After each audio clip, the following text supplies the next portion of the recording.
Hi guys, narito ang ika-48 na kabanata ng pagbalik sa nakaraan ng makapangyarihang mandirigma at strategies. Tara at simulan na natin ang kwento.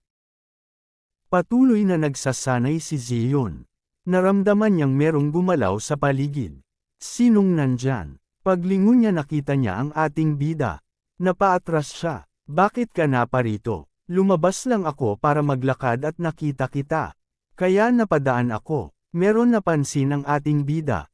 Hehe, ito ang aura ng City Lord.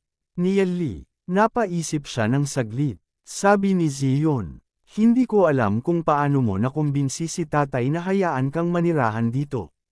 Pero sa tingin ko mas mabuti kung hindi na tayo magkikita. Ano ang problema? Ayaw mo bang makita ako? Oo nga, ang mga anak ng mga pamilya tulad ng sa iyo ay ayaw talagang makipagkaibigan sa mga ordinaryong tao tulad ko. Hindi yun. Kahit na medyo kakaiba ka. At medyo, masyadong prangka. Pero alam kong mabait ka. Sa akin man o sa iyong ibang mga kaibigan. Napangiti ang ating bida. Kahit na madalas kang pumunta at guluhin ako, hindi kita kinaiinisan. Sa totoo lang, sana ay mas madalas kang pumunta at hanapin ako. Sa totoo lang, malungkot ako dito. Dahil sa napakalaking mansyon ng City Lord na ito. Nakikinig lang ang ating bida. Si Tita Zulang ang nakakausap ko. Mayroon akong isang mabuting kaibigan noon, at iyon ay si Ninger. Pero pagkatapos noon, hindi na siya bumibisita rito. Ipinakita ang mga puno. Nakatago ang City Lord sa mga puno habang nakikinig. Bukod sa kanya, ikaw lang ang kaibigan ko. Pero dapat mong maintindihan ito. Tiyak na hindi hahayaan ng aking ama na magkasama tayo. Lumingon ang ating bida kung saan nakatago ang City Lord. Kailangan kong sabihin, si Yazam ay hindi karapat-dapat na maging ama. Nilalagay kanya mag-isa sa looban na ito. Pinatira ka niya mag-isa at hindi ka man lang pinapayagang magkaroon ng kaibigan na makakausap. Hindi siya karapat-dapat na maging ama. Nakikinig lang ang City Lord habang nakatago. Niali, ipinagbabawal kong sabihin mo yan tungkol sa aking ama. May mga dahilan siya. Ang bawat desisyon niya ay tungkol sa kaligtasan ng lungsod ng kaluwalhatian. Marami rin siyang ginagawa araw-araw, kaya hindi niya ako maalagaan. Kailangan kong magsanay ng masipag, at maging isang malakas na demonyo na espiritualista para tulungan si Lord Ama at ibahagi ang kanyang pasanin. Noong nakaraan, gaano man kahirap ang pagsisikap ko, ang aking paglilinang ay dahan-dahan lang na umuunlad. Gayunpaman, salamat sa iyo. Nakikinig lang ang ating bida. Huwag na nating banggitin ito. Si Yazang ay iyong ama, natural na ipagtatanggol mo siya. Noong una, sinaktan ka niya, hindi ko pa rin naayos ang usapan namin sa kanya. Pero dahil sa iyo, hinayaan ko na lang. Hindi ko nahahabulin ang tungkol doon. Sino ba talaga ang mag-aayos sa sino? Maninirahan ako rito sandali. Huwag kang mag-alala, walang gagawin sa akin ang iyong ama. Kailangan pa rin niya ako para tulungan siyang ilagay ang 10,000 demonyo. 10,000 demonyo na hayop na array. Ano iyon? Ang 10,000 demonyo na hayop na array ay binubuo ng 10,000 black gold rank demon spirits na may espesyal na mga pattern ng formation.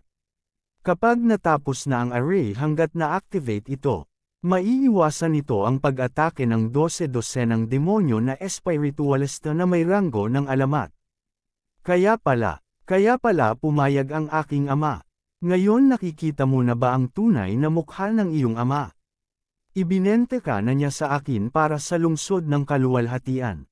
Walang paraan na isusuko ko ang aking anak na babae para sa isang simpleng array. Kailangan kong ipakita ang aking sarili at ipaliwanag. Niali, nakikinig pa rin ang City Lord. Kung talagang kaya mong ilagay ang 10,000 demonyo na hayop na array para sa lungsod ng kaluwalhatian, ang iyong kontribusyon ay walang hanggan. Kahit na ang aking ama, kahit na wala kang reklamo, hindi nabanggitin na makakatira ako sa iyong looban. Kahit na ibig sabihin ay gawin mo akong girlfriend mo, sasang-ayon ako. Tulad ng ama, tulad ng anak. Pareho silang nagmamalasakit ng buong puso sa lungsod ng kaluwalhatian. Napatawa ang ating bida. Ikaw ang nagsabi niyan, huwag mong pagsisihan. Natigilan si Ziyun. Nagalit ang City Lord. Sira ang ulo. Nia Li, pakiintindihan ang aking ama. Talagang mabait siyang tao. Umaasa rin siyang magkakaroon ako ng mas maraming oras para samahan ako. Pero siya ang Lord ng dugong lungsod pagkatapos ng lahat. Kailangan niyang pasanin ang mga buhay at kamatayan ng maraming tao sa lungsod ng kaluwalhatian. Hindi siya nag-aalala kahit na sandali. Kahit na wala siyang oras para sa akin, siya pa rin ang aking pinakamamahal at hinahangaan na tao. Kinaiinisan ko ang katotohanan na mahina pa rin ako ngayon at hindi ko maibahagi ang kanyang pasanin. Ipinakita na naman ang puno. Seryosong nakikinig ang City Lord. Kulang ako sa talento at madalas kong banibigo ang aking ama. Pero nang itinuro mo sa akin ang teknik sa paglilinang. Dagdag pa ni Zion. Kasama ang Snow Queen Demon Spirit, ang aking lakas ay nagkaroon ng malaking pagbabago, na nagbigay sa akin ng pagkakataon upang matupad ang aking mga pangarap. Hindi ko alam kung paano kita mababayaran. Kahit na hindi ako hahayaan ng aking ama na magkasama tayo, pero para bayaran ka, bibigyan kita ng 3 kahilingan. Kahit na ano ito, hanggat kaya kong gawin. Hindi ako tatanggi. Nakikinig lang ang ating bida. Medyo namula si Zion. Sa isip ng City Lord. Kaya pala ang paglilinang ni Yuner ay tumataas ng napakabilis. Mukhang tinatrato ng maayos ni Nia Li si Yuner. Talaga, kahit na ano, lumapit ang ating bida. Ngumiti na parang ewan sa harapan ni Zion. Medyo malapit na ang mukha ng ating bida. Anong gagawin mo? Habang lumalapit ang ating bida, humahakbang din palayo si Zion. Sa isip ni Zion habang namumula. Anong gagawin niya? Dahil nasabi mo na iyan, panindigan mo na ang iyong pangako. Napatigil sa pagtatres si Zion. Magkaharap na silang dalawa. Kulang pula na si Zion. Nakangiti ang ating bida. Lumapit pa ang ating bida. Habang nakikita ito ng City Lord na galit na galit. Malapit lang ang kanyang daliri sa aking anak. Babaliin ko ang kanyang mga paa. Si Yuner ay hindi kailanman makakaalam ng nararamdaman ni Nia Li para sa kanya, ang walang humpay na pagmamahal niya sa kanya, o ang sakit at kalungkutan na naramdaman niya ng 100 taon pagkatapos niyang mawala siya. Ang aking unang kahilingan ay, gusto kong, alam ko na, pero, hindi sa tingin ko sasabihin ni Nia Li ng malakas. Dahil pumayag ako, kailangan kong gawin ito. Ang mga salita ni Nia Li. Galit na ang City Lord sa kanyang mga naririnig. Maliit na unggoy, sisirain kita.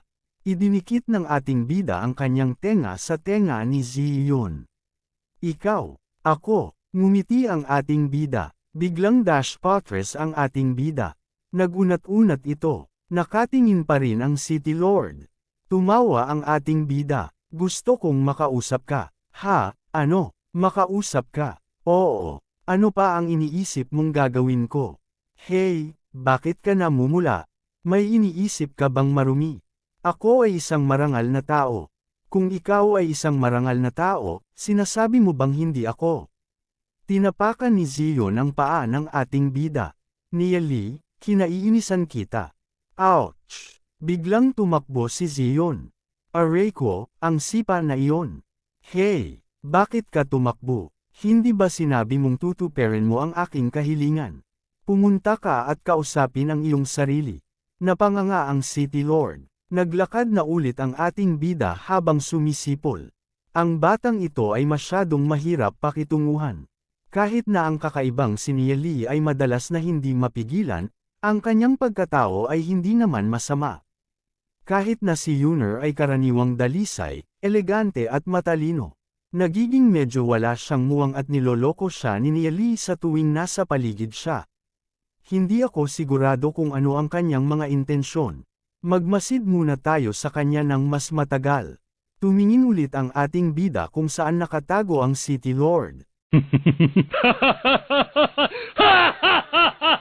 Hey, Umalis na ang City Lord. Dapat na bumalik na ako at mag-ensayo. Paminsan-minsang pang-aasar kay Zion at pag-inis kay Yezang ay talagang nakakatuwa. Sa kasalukuyang pagsasanay, paglalagay ng 10,000 demonyo na hayop na array at paminsan-minsang pakikipag-usap kay Zion, 7 araw ang mabilis na lumipas. May gumagana at may hayop na nakasabit sa puno. Tumakbo ito palayo. Ngayon na na-stabilize na ako sa 5-star silver rank, ang natitira na lang ay maghintay ng pagkakataon para sa pag-akyat. Huminga tayo ng malalim bida. Makikita ang bintana ng isang gusali. Maririnig ang tunog ng bintana. Ang City Lord habang nasa kanyang lamesa ay nagsusulat ng pie-cut ikot lang sa papel. Kailangan kong alagaan ang negosyo at bantayan si Nieli at ang kanyang soul force. Talaga, nakakapagod sa isip. May nag-report na napansin ito ng City Lord. City Lord President Guyan wishes to see you. Oh, ang presidente ay dumating na. Bilasan mo, papasukin mo siya. Ilang sandali lang, bumukas ang pinto. May naglakad. Kulay puting kasuotan. Ito pala ang Alchemy President. City Lord. Haha, hindi na kailangan ng mga formalidad, Presidente Guyan. Habang nandito ka, kumilos ka na parang nasa sarili mong bahay. Napansin ng City Lord ang kakaiba sa presidente. Nakatitig lang ang presidente sa City Lord. President Guyan, ang iyong kutis ay mukhang kainahinala. Ano ang nagdala sa iyo dito ngayon? Tumingin sa kaliwat kanan ang presidente. President Guyan, pakarelax ka. Tayo lang ang narito. Kahit sino man na kasing lakas ng Black Gold rank ay hindi makakapasok. Nag-side eyes ang presidente. Hindi ako sigurado kung angkop na sabihin. Sabihin mo na lang. Simula pa lang ay laging may hinala tayo na ang Sacred Family at ang Dark Guild ay nagbabahagi ng ilang hindi masabi-sabing lihim. Kamakailan lamang dinala ng matanda ng Sacred Family na si Shenming ang deacon ng Dark Guild upang salakayin si Nieli. Matapos silang mahuli, pinagtanong namin sila at nalaman ang ilan sa kanilang mga gawain. Nakikinig lang ang City Lord. Ano ang problema? Batay sa mga lihim ni Shenming, natatakot ako na hindi sapat ang ebidensya upang i-connecta ang buong Sacred Family sa Dark Guild. Kailangan natin ng matibay na patunay para doon. Malinaw, alam kong wala tayong magagawa kung walang patunay. Pagkatapos nito, biglang nag-order ang Sacred Family ng maraming elixirs mula sa atin. Sa loob ng malaking order na iyon, nagtanim kami ng pursuit pill na ginagamit upang subaybayan ang mga order. Pagkatapos ay nagpadala kami ng mga lalaki na may mga mapagbigay na hayop upang subaybayan sila. May nakita ba kayo? Ang Dark Guild. Ipinakita ang labas ng City Lord Mansion. Hindi mapakali ang City Lord. Ang kapangyarihan ng Sacred Family sa Glory City ay napakaugat na malalim, ang pagkumpirma lamang nito ay hindi sapat. Kahit na may patuto ni Shenming, walang paraan upang ibaba ang posisyon ng Sacred Family. Kailangan din nating maingat na imbestigahan si Yeshu. Sang-ayon, nang imbestigahan natin ang Sacred Family dati, nagdulot na tayo ng pagiging mas maingat sa kanila. Matanda Yeshu, dapat kang mag-ingat. Naiintindihan ko, ang kanilang pamilya ay may hindi bababa sa 3 Black Gold Spiritualists at mas marami pa kung mayroon silang suporta ng Dark Guild. Tinalakay, sabi ng presidente. Pagkatapos ay aalis na ako. Sabi ng City Lord, mag-ingat ka, presidente. Napabuntong hininga ang City Lord. Ngayon sa Glory City, ang mga mapagkakatiwalaan, may kakayahan na tao ay kulang. Ang mga pader ng lungsod ay patuloy na tumataas ngunit ang talento ay nababawasan. Ang pag-asa lamang sa mga pader ay hindi sapat upang maprotektahan tayo mula sa mga demonyo na hayop. Ang pader ng Glory City ay hindi kaya tagalan ang pag-atake ng mga demon beast. Huwag kang mag-alala City Lord, meron tayong Ninger at Nieli sa bagong henerasyon. Mangyayari lang iyan kapag hindi pa bumagsak ang Glory City bago ang panahon nila. Nakikinig lang ang matanda.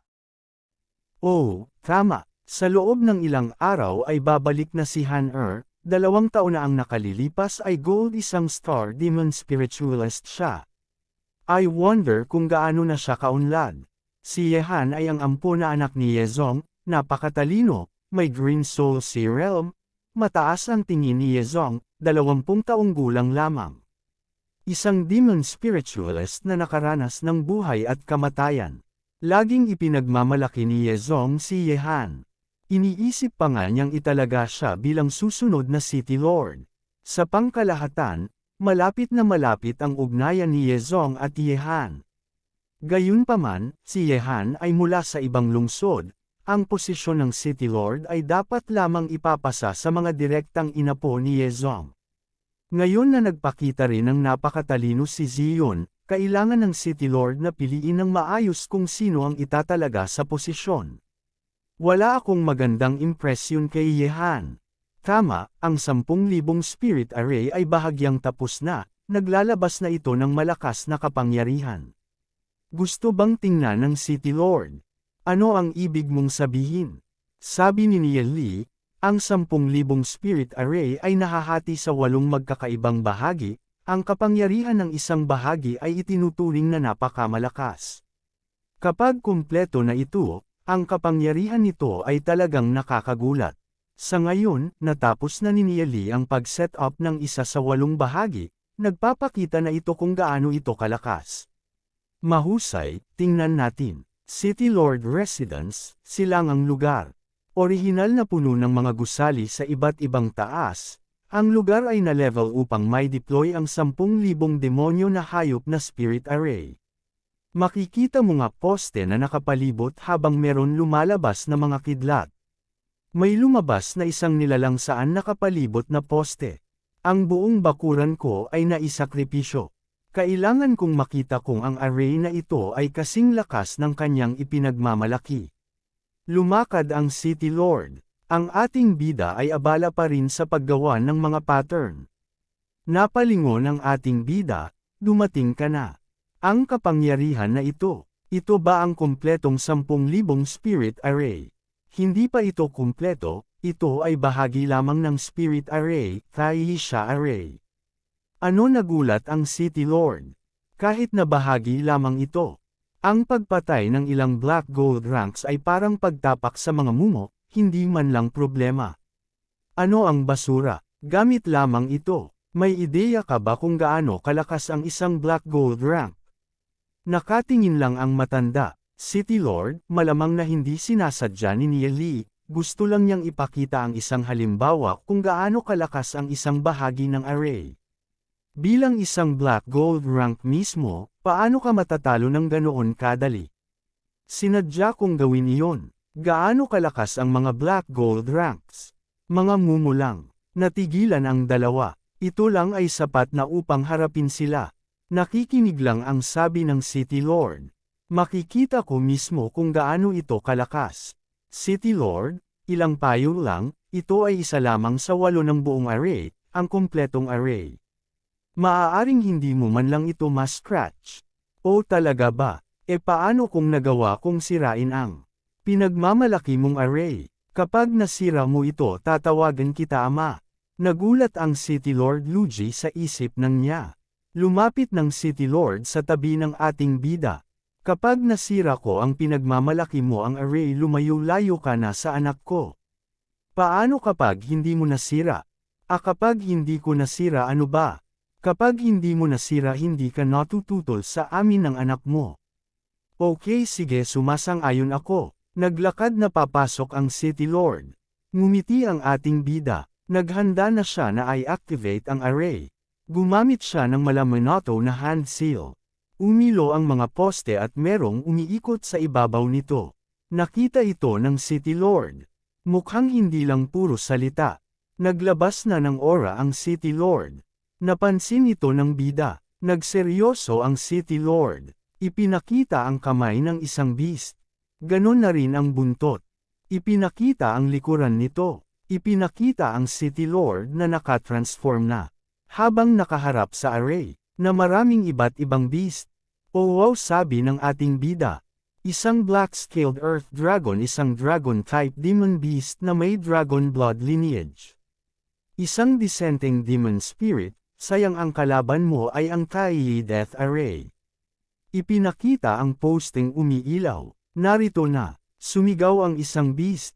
Isang abyss bear kayang makontrol ng arena ang ganito kalakas halimaw. Naghahanda na ang City Lord. At ayan na nga bagang. Sinabayan ng City Lord ang halimaw. Makikita ang lakas ng salpukan ng dalawa. Maganda iyon, magagamit niya ang 80% ng kapangyarihan ng Abyss Beast. Hinuha ka ng City Lord ang halimaw. Bigla itong ibinato. Napaatras ng City Lord. Sabay depensa nito, gagamit si Yezong ng Black Flames, kung tatama ito, masisira ng malubha ang Abyss Beast. Humihigop ng hangin ang City Lord. Umatake ang City Lord, ibinuga niya ang itim na energy. Tatama ito sa halimaw. Nawala ang halimaw. Sumabog ang pag-atake. Nakadepensa ang City Lord sa nangyaring pagsabog. Ano ang nangyayari? Sa kanyang likuran, pagharap niya, Blackwater Armyworm, bumuga ng itim na pag-atake ang halimaw. Umilag ang City Lord. Ang isang Black Gold rank Blackwater Armyworm ay mangangailangan ng hindi bababa sa isang Legend rank expert upang patayin ito. I wonder kung aling ninuno ang nag-iwan nito. Tumalon ang City Lord. Pumilago dito sa pag-atake. Ang Demon Beast na halos imposible na mapigil. Ang Taiyi Killing Array ay magagamit ang hindi bababa sa 80% ng kapangyarihan nito. Masama kung matatamaan ako ng laway nito. Ang isang maliit na array ay talagang nakakontrol ng napakaraming demon spirits, at nagagawa nitong magtulungan sila upang patayin ang isang kaaway, isang nakakatakot na bagay. Pumila ulit ang City Lord. Pag-atras niya napahawak siya sa lupa. Seryosong City Lord. Hindi ko kailanman naisip, sa aking treasury, napakaraming nakakatakot na demon spirits. Pinakita ang City Lord na nakaharap sa 5 mga halimaw. Buwisit, dinagdagan ka ng City Lord ang kanyang lakas, at dito nagtatapos ang kabanata. Maraming salamat po.